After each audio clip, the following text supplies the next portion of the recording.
Hey, what up, everybody? Welcome back to the Orange Bloods Texas Football YouTube channel. I am Ari Temkin, and over here, I'm always pointing to the wrong direction, is Geoff Ketchum. He is actually, as we record this way, but when you watch this back, he'll be this way, and it makes no sense in the world to you. Well, I'm completely confused because I don't know if I'm that way. Do you? Do you know, like, looking at me, am I pointing the right way or not? 50-50. 50-50. That was up to Michael Rockman to produce it correctly. But last week I pointed to you as we were recording the right way, although in the video it looked like I was pointing in the wrong direction. So I don't know. Here, one of these ways. Just exactly. Yesterday, you guys talked about Sark and how to evaluate him and where he is in the echelon, the tiers of Big 12 coaches. I want to get into that because I think there's a few things you talked about that were intriguing to me. Before we do that, plus, of course, this is Transfer Portal Talk on a Wednesday, so make sure to like the video, subscribe to the channel, and all that fun stuff. But I guess TCU losing Gary Patterson, bringing in Joe Gillespie as the new defensive coordinator under Sonny Dykes, and there's a pretty dramatic switch from a defensive standpoint of what they're going to be doing. And so because of that, Ochaun Mathis is already out, and so is now Khari Coleman, who it's been a pretty productive edge rusher, another classic Gary Patterson 3-star recruit that's become kind of a 5-star player, if you will, but undersized catch. I think that stands out. He's only 220. So he's a tweener. I'd say certainly from the hierarchy standpoint, Ochaun Mathis is still the guy, but just another former TCU player, productive defensive edge rusher that could be on his way to Texas potentially with Patterson on board. I've had some pretty emphatic transfer comments in the last 12 months that have blown up in my face. For instance, when Ray Thornton, it was either Thornton or Ben Davis, I can't remember which one it was, but when one of their names originally popped up, I was like, there's no way in hell that they're going to bring in some guy that's never played before. And then literally like 2 days later, he was getting ready to visit Texas, and it was like, okay, I guess they do want fifth-year guys that have literally never played before because they're at their old schools. I'm going to give a fairly emphatic opinion on Coleman, and I might end up being exactly wrong because he does have the Gary Patterson connection. He does come at an area where Texas could use some help. However, his size is one thing. Sarkisian wants big guys as best as possible. He is trying to build a program that can compete in the SEC. And I don't know, and quite frankly, the smallest guy they took last year was, Devin Richardson, and that didn't pan out yet. They fit physically, I think, similar type profiles a little bit. And I just wonder if that's not a problem. And Texas is kind of running out of scholarships. And if you had 6 scholarships to spend, you might take a flyer on this guy because of the upside that he showed as a true freshman. But the reality is he had less production last year than Obi Ogofu. And Ovi's going to be a guy like you got Ovi, you've got Justice Finkley, you've got some guys that you are going to be looking at. And you have to ask your question, is Coleman definitely better than those guys? I think with Mathis, the feeling is, yes, he is. He's a bigger guy. He's been more productive. He's done it more over the course of a couple of seasons. He's just proven as one of the better guys at his position in the Big 12.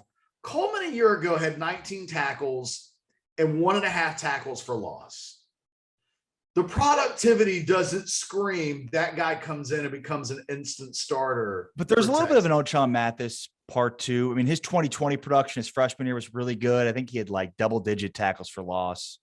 Well, he had like 10 sacks, and then the next year it drops by more than half. Well, and I mean, it's funny because we can throw out the numbers if they're convenient. TCU's defense is really bad last year. It was supposed to be really good. And so it's like Khari Coleman and Ochaun Mathis for 2 reasons why the expectations were pretty high. One of the reasons why Gary Patterson lost his job because those dudes stopped playing really well. Exactly. So it's like, I kind of take Ochaun Mathis's numbers more in 2021 as the exception because he has more production over more seasons that I could fall back on.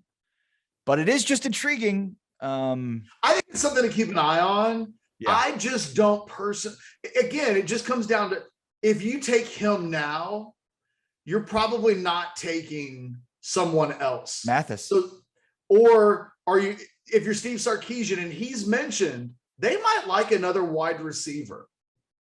Do you take that guy over maybe a real impact type wide receiver, makes themselves available after the spring?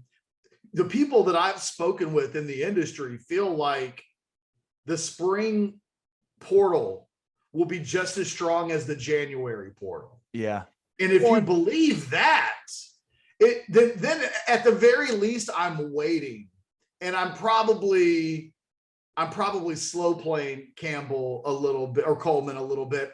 I thought it was interesting that the Fort Worth Star Telegram mentioned that Ole Miss was a school that figured to be prominent in whatever direction that he goes in. And we know that they landed Zach Evans. So maybe it's a little bit like when Texas guys started transferring a year ago, and they kept ending up at Utah or USC.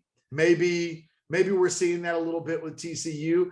I just think that Texas will have bigger fish to fry. And it's not an indictment on Coleman's ability to be a good football player. He is a good football player. Is he definitely a starter, which is, I think, what Texas needs to be looking for? I can't unequivocally say yes with him. He might be, but I can't say definitively yes. And I do feel like with Mathis, I can say that. And I think, one of the things we don't think about as much with the portal is like, oh yeah, they're enrolled in school right now. So like, that's why there's just not going to be as much activity. And that's why it's going to pick up again after spring ball, because one, it allows coaches to evaluate and reevaluate their rosters after spring ball to see where they're at from a numbers perspective, how guys have put in the time this offseason. And two, because semester ends in May. And so you've got guys that are going to be opening up the door of the school part of it. It's funny because it's like you think about these guys and the constant portal movement, and yet it's like, but they also have to enroll at school, which my guess is this dude was just done. And you're in the middle of off-season workouts. And if it's with the staff that you're not gelling with, right. And it's, at some point it's like, why am I doing this? I can work out on my own. Why am I pretending? And I think this is a guy, my guess is this is a guy that's just ready to get out of the TCU football program. This is not what he signed up for, this new staff without Gary Patterson. And he's going to land on his feet. I just wonder, in the bigger context of Texas, it just feels like to me that Sarkisian would have higher aspirations. Yeah. It's at the very least, like I said, you're probably telling this guy, hey, you're in no rush. If you want him, tell him you want to set up a visit for later in the spring. And if he wants to make a decision in May, that's completely okay. And that you can just kind of slow play this thing. If I could totally see a slow play in action, but when Sark has targeted a guy that they really want, they've tried to be pretty quick acting with that guy. I do find it kind of interesting that Mathis doesn't have a visit to Texas set up yet. Yeah. You know what I mean? Like, for a guy that's supposed to be a slam dunk to Texas, he hasn't yet taken the actions of a guy that's a slam dunk anywhere. And I do wonder if a little bit of that is Texas also saying with Mathis, hey, no reason to make a decision now, because they do want to wait and see. You don't want to miss out on a freak, some unicorn that ends up in the portal because you went and bought early. And Anwar and I've disagreed about this a little bit, because I think he thinks that Sark would rather have the bird in the hand than maybe the two in the bush, or the bigger bird in the bush. And I wonder, like, I think if it's me, I'm probably waiting to see. And I think Sarkisian's patience in recruiting this year, if you'll remember when he was asked about the offensive line, and he was like, I can get 5 offensive linemen if I want 5 right now today. There were 5 others. And in the end, he signed 7. And you know what? He was exactly right. Yeah. So if you're him, you obviously are a confident guy and you believe that you're selling something that guys will want to be a part of. And you're probably with one of your last remaining spots. You're just looking for more productivity from a guy immediately. Yeah. In the 19 tackles in 1.5 sacks that the guy had a year ago. All right, let's stick on Sark because you and Anwar yesterday talked about, the kind of the landscape of the Big 12 and coaches. And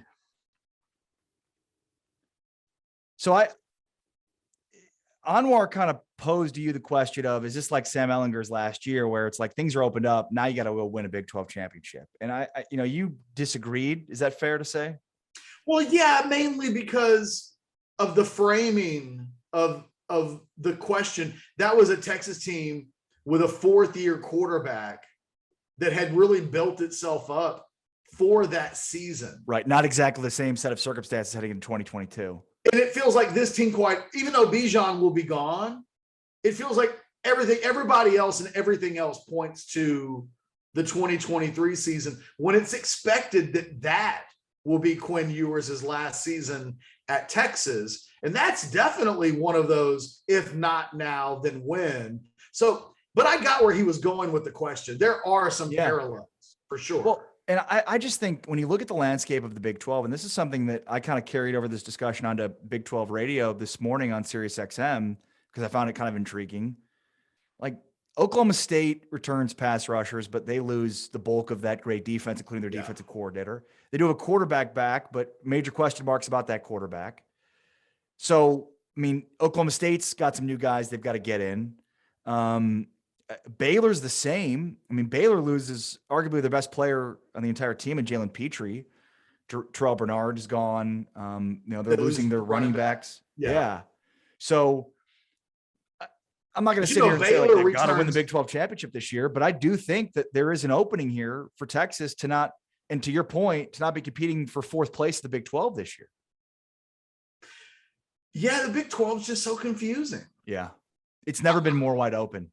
But I do look at Baylor and I go, well, they bring almost, other than Terrell Bernard, they bring back the front part of that defense, and then they've improved.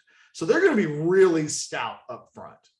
And then on the offensive side of the ball, they basically bring back everybody except for one offensive lineman and their running back. So, they will be physically on both sides of the ball. Really good. Very mature, very proven, very good, to be completely honest. Like Baylor, at the end of the season, Baylor's physicality on defense had really started to take hold. And it wasn't just Terrell Bernard, who I think is a phenomenal football player.